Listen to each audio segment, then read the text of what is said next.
नमस्कार, खबरों का पंचनामा देख रहे हैं आप। मैं हूं आपके साथ पूजा। हम लेकर आए हैं देश और दुनिया की 5 बड़ी खबरें, जिस पे चर्चा के लिए मेरे साथ स्टूडियो में मौजूद हैं कैपिटल टीवी के editor in chief doctor Manish Kumar. Doctor साहब, बहुत बहुत स्वागत है आपका। धन्यवाद। सबसे पहले नजर हेडलाइंस पर। नेपाल में तख्ता पलट के बाद तनाव जारी, सरकार गठन को लेकर हो रही तैयारी। सुशीला कार्की का पीएम बनना लगभग तय। देश के 15वें उपराष्ट्रपति बने सीपी राधाकृष्णन, राष्ट्रपति ने दिलाई शपथ। शपथ समारोह में पहुंचे जगदीप धनखड़, राहुल गांधी रहे नदारद। कांग्रेस ने सारी हदें की पार, पीएम मोदी और उनकी मां पर बिहार कांग्रेस ने एआई वीडियो किया शेयर। मचा भयंकर बवाल, बीजेपी ने कांग्रेस को जमकर सुनाया। दिल्ली के बाद बॉम्बे हाईकोर्ट को बम से उड़ाने की धमकी, मेल मिलने के बाद खाली कराया गया कोर्ट परिसर। मेल में पवित्र शुक्रवार और पाकिस्तान का जिक्र। अमेरिकी यूनिवर्सिटी में ट्रंप के करीबी चार्ली किर्क की हत्या, एक भारतीय मूल के व्यक्ति की भी दर्दनाक मौत। साथ ही अब रूबियो ने भी मानी भारत की अहमियत। खबरों की शुरुआत में सबसे पहले बात पड़ोसी देश नेपाल की। केपी शर्मा ओली के प्रधानमंत्री पद से इस्तीफे को लेकर कई घंटे बीत गए हैं, लेकिन अभी तक अंतरिम प्रधानमंत्री तय नहीं हो सका है। इस पर बातचीत लगातार चल रही है। खबरों के मुताबिक सुशीला कार्की को अंतरिम पीएम बनाने पर सहमति लगभग बन गई है, लेकिन मौजूदा संसद को भंग करने या ना करने पर चर्चा रुकी हुई है। बताया जा रहा है कि राष्ट्रपति पौंडेल संसद भंग करने को तैयार नहीं है। हालांकि कार्की ने तर्क दिया कि पहले संसद को भंग किया जाना चाहिए, क्योंकि संविधान के अनुसार संसद कायम रहते हुए किसी गैर सांसद यानी जो संसद का सदस्य ना हो उसे प्रधानमंत्री नहीं बनाया जा सकता। कुल मिलाकर सरकार गठन को लेकर माथापच्ची जारी है। सर, अभी नेपाल की ताजा स्थिति क्या है? क्यों सरकार गठन में देरी हो रही है? देखिए, सरकार गठन में देरी होगी, सुशीला कार्की मैडम जो कह रही है वो तो ऐसी बात है कि जो किसी के भी समझ के बाहर है। आप एक वैधानिकता चाह रहे हो, आप एक लेजिटिमेसी खोज रहे हो। भाई, लेजिटिमेसी तो तभी मिलेगी जब जनता आपको चुनेगी। भीड़ चुन रही है ना, भीड़ तंत्र चल रहा है ना। आप एक सुप्रीम कोर्ट के रिटायर्ड जज हैं, आपको मालूम है कि ये सारी चीजें इलीगल हुई है। तो इलीगल आंदोलन के आधार पे सरकार जो बनेगी वो भी इलीगल ही होगी। समस्या क्या है? संविधान को बदलना पड़ेगा, और जब संविधान को बदलना पड़ेगा तो बाकी लोग कह रहे हैं कि भाई संविधान बदलोगे तो हम मैदान में आ जाएंगे। तुमने 10,000 लोगों के साथ मिलकर उपद्रव मचाया, हम भी 1,00,000 लोगों के साथ मिलकर उपद्रव मचाएंगे। नेपाल में this is going to be a cycle of violence. माओवादी फिर हथियार उठा लेंगे। इसलिए ये जो युवा है, जेंजी जिसको कह रहे हैं, जेंजी, इनको न राजनीति का पता होता है। भाई, इनको ऐप चाहिए, कोई भी आकर के कुछ भी कान में बोल देता है, ये लोग चालू हो जाते हैं। तो अभी तो स्थिति ये है कि जो प्रधानमंत्री था वो देश छोड़ के चाइना भाग गया, वहां से ज्ञान दे रहा है। अब जब एनार्की हो ही गई है तो आप किसी तरीके से you must cobble up some kind of understanding, ताकि वहां पे सरकार बन जाए। ये सबसे पहली जरूरत है, नहीं तो वहां पे आर्मी का रूल आएगा, फिर बवाल मचेगा। नंबर 2, ये सारी चीजें तो अपनी जगह पे है। ये जो भीड़ जो थी, अब ये आपस में ही लड़ रहे हैं, किसी एक नाम के ऊपर तय नहीं हो पा रहा है। सबसे आगे चल रही है सुशीला कार्की, तो उनको बताया जा रहा है कि तो हिंदुस्तान के नजदीक है। वो चाइना वाले चाइनीज एजेंट वहां पे, एनजीओ, स्टूडेंट, पत्रकार जो चाइना के पेरोल पे थे, वो सब बवाल करेंगे। तो देखिए नेपाल में क्या हो रहा है वो दुनिया देख रही है। हिंदुस्तान में इस तरह की चीजें कभी ना हो, इसके लिए हिंदुस्तान को सचेत रहना चाहिए। जी, अब बात उपराष्ट्रपति के शपथ ग्रहण की। नवनिर्वाचित उपराष्ट्रपति चंद्रपुरम पुन्नुस्वामी राधाकृष्णन ने 15वें उपराष्ट्रपति पद की शपथ ली। राष्ट्रपति भवन में आज राष्ट्रपति ने राधाकृष्णन को शपथ दिलाई। राधाकृष्णन का कार्यकाल 11 सितंबर 2030 तक होगा। पीएम मोदी, गृह मंत्री अमित शाह, रक्षा मंत्री राजनाथ सिंह समेत कई राज्यों के मुख्यमंत्री शामिल हुए। पूर्व उपराष्ट्रपति हामिद अंसारी और वेंकैया नायडू भी समारोह में पहुंचे। साथ ही इस मौके पर पूर्व उपराष्ट्रपति जगदीप धनखड़ भी अपनी पत्नी के साथ नजर आए। इस दौरान वो नए उपराष्ट्रपति सीपी राधाकृष्णन से हंसते, मुस्कुराते और बातचीत करते भी दिखे। बहुत सारे लोग सवाल खड़े कर रहे थे कि जगदीप धनखड़ आएंगे या नहीं। आज वो पहुंच ही गए। देखिए, वो आ गए, इसका मतलब है कि उनको रियलाइजेशन है कि गलती हुई है।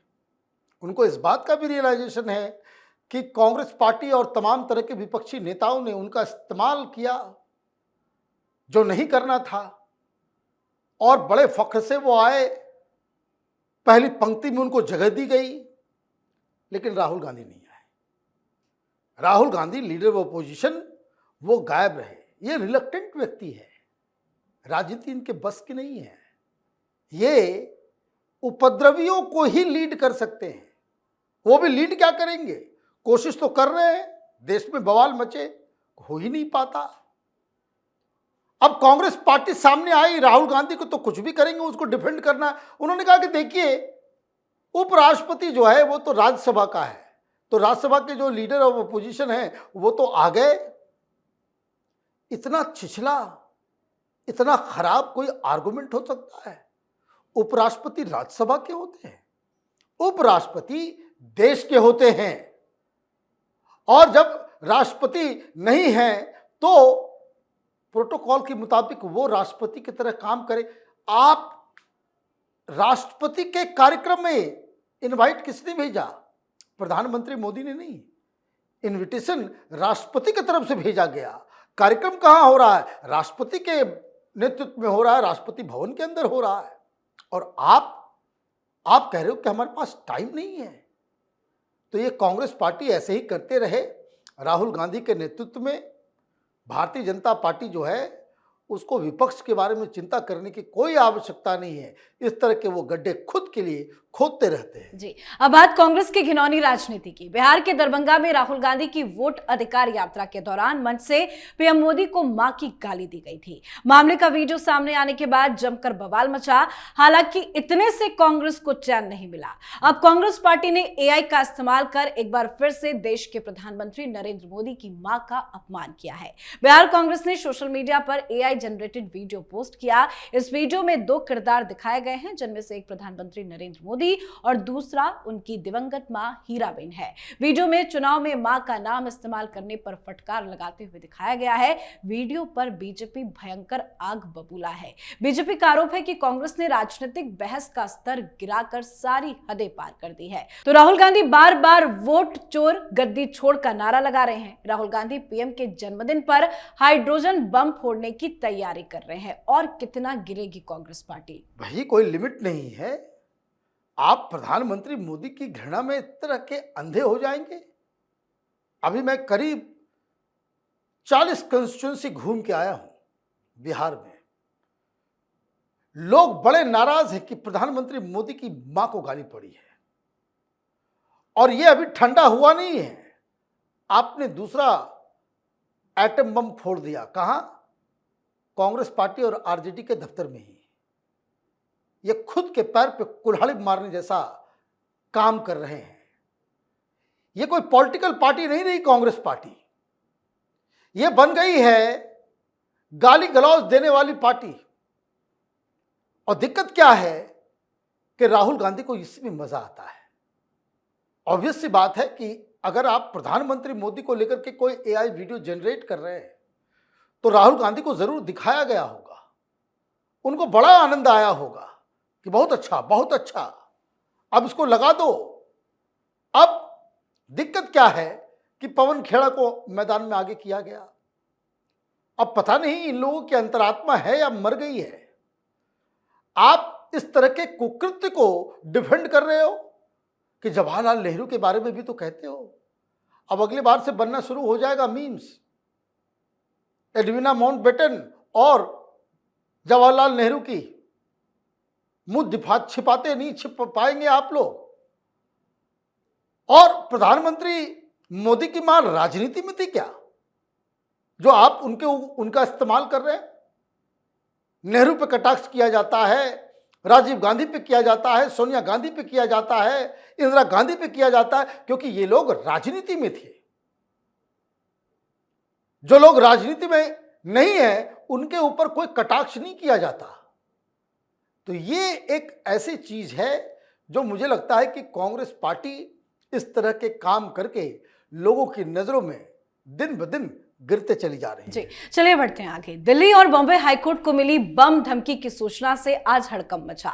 दिल्ली हाईकोर्ट के नाम से एक ईमेल भेजा गया जिसमें कोर्ट के अंदर 3 बम रखे होने का दावा किया गया। ईमेल भेजने वालों ने इसके साथ ही कोर्ट परिसर को तत्काल खाली करने की धमकी भी दी। सिक्योरिटी एजेंसीज को जैसे ही इसकी जानकारी मिली, सुरक्षा के लिहाज से तत्काल ही कोर्ट परिसर को खाली करा दिया गया। मेल में पाकिस्तान का भी जिक्र किया गया है। इस धमकी के तुरंत बाद बॉम्बे हाईकोर्ट में भी बम की धमकी का मेल आया, जिसके बाद तुरंत ही कोर्ट परिसर को खाली कराया गया और जजों और वकीलों को बाहर निकाला गया। क्या कोई चिंता का विषय है और इसके पीछे कौन हो सकता है?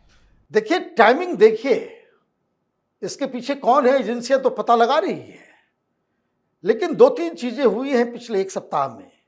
एक, दिल्ली हाई कोर्ट में ये तमाम लोग जो शाहीन बाग आंदोलन और शाहीन बाग का जो तमाशा, दिल्ली में जो दंगा हुआ, उमर खालिद और पता नहीं कौन कौन, इन लोगों के बेल को रिजेक्ट किया गया दिल्ली हाई कोर्ट के द्वारा। और अचानक से मेल आ रहा है, पाकिस्तान का जिक्र है, जुमे का जिक्र है, और दिल्ली के बाद आप मुंबई हाई कोर्ट के ऊपर भी इसी तरह के खतरे और इस तरह का ईमेल डाला गया। ये मत भूलिए, अभी कुछ दिन पहले 8 लोग जिनके रिश्ते आईएसआईएस के साथ, आतंकवादी संगठन, उनके साथ रिश्ते निकले, उनको गिरफ्तार किया गया। तो देश को तो सचेत रहना पड़ेगा।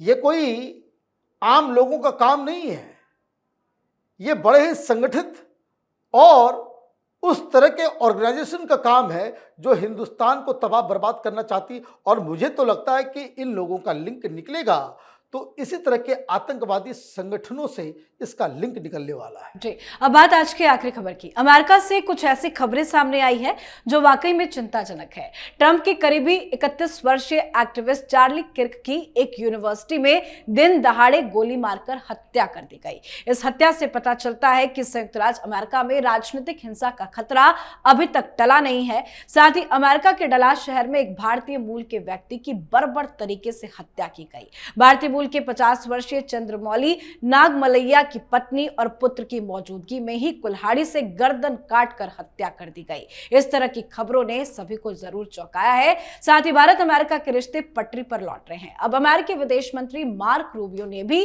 भारत के साथ रिश्ते को दुनिया के सबसे महत्वपूर्ण रिश्तों में से एक बताया। साथ ही सर्जियो गोर ने भी बताया कि हिंदुस्तान कितना खास है। उन्होंने कहा है कि भारत, यूएस, चीन को पछाड़ देंगे। सर, क्या चल रहा है ये अमेरिका में? देखिए, अमेरिका में लॉ एंड ऑर्डर को लेकर के तो चिंता है, और जिस हिसाब से डोनाल्ड ट्रंप आर्मी को हर शहर में उतारने की कोशिश में लगे हुए हैं कि लॉ एंड ऑर्डर सिचुएशन जो है वहां खराब होता चला जा रहा है। ये किर्क साहब को मारा गया, क्यों मारा गया? आप देखिए, उनके जो विचार थे वो इस्लामिक आतंकवाद के खिलाफ मुखर रूप से उसका विरोध करते थे। उसी का प्राइस उन्होंने पे किया है।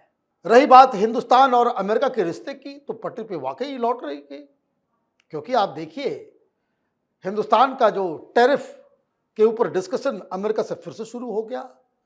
भारत का डेलीगेशन अमेरिका जा रहा है, मतलब पीछे बातचीत हो चुकी है। और कॉमर्स मिनिस्टर पीयूष गोयल ने क्या कहा कि हम लोग अब सेटिस्फाइड हैं, दोनों ही पक्ष कुछ कुछ कदम पीछे लेगा और नवंबर के फर्स्ट वीक में ये जो 50% के जो टैरिफ का जो चाबुक लगा हुआ है वो खत्म होगा। और इसलिए डोनाल्ड ट्रंप ने भी ट्वीट किया कल, आपने देखा होगा, कि मोदी हमारे बहुत अच्छे मित्र हैं, ऐसे मित्र हैं, उनको आना चाहिए। वो अमेरिका बुला रहे हैं और मैं भी प्रधानमंत्री Modi United nation general assembly के सेशन में वो खुद जाएं तो वो न्यूयॉर्क जाएंगे, फिर वहाँ मुलाकात हो सकती है, बातचीत हो सकती है। हिंदुस्तान में नया एम्बेसडर आ रहा है, तो सीनेट कमेटी के सामने उसने क्या कहा? उसने ये कहा कि प्रधानमंत्री मोदी और डोनाल्ड ट्रंप के बीच यूनिक सी दोस्ती है। डोनाल्ड ट्रंप जब किसी देश के ऊपर टैरिफ लगाने जाते हैं तो वो वहां के राष्ट्रपति या प्रधानमंत्री के खिलाफ बोलते हैं, लेकिन आपने देखा कि किस तरीके से प्रधानमंत्री मोदी के खिलाफ डोनाल्ड ट्रंप ने एक भी शब्द नहीं कहा। तो हिंदुस्तान के रिश्ते तो बदल रहे हैं, लेकिन हिंदुस्तान के अंदर बैठे कुछ गद्दारों को अब ये चिंता सता रही होगी कि अरे फिर से दोस्ती हो गई, ये 50% टैरिफ खत्म हो जाएगा तो फिर मोदी को कैसे घेरेंगे। लेकिन इससे भी ज़्यादा चिंता जो है वो पाकिस्तान की बढ़ रही कि उन्होंने सारा कुछ तो कर दिया, ना घर के रहे ना घाट के रहे। जी बहुत बहुत धन्यवाद सर। धन्यवाद। तो खबरों का पंचनामा में आज के लिए फिलहाल इतना ही। देश विदेश की बाकी खबरों और उनके सटीक एनालिसिस के लिए देखते रहिए कैपिटल टीवी। हमें लाइक कीजिए, शेयर कीजिए और कैपिटल टीवी को सब्सक्राइब कीजिए। नमस्कार।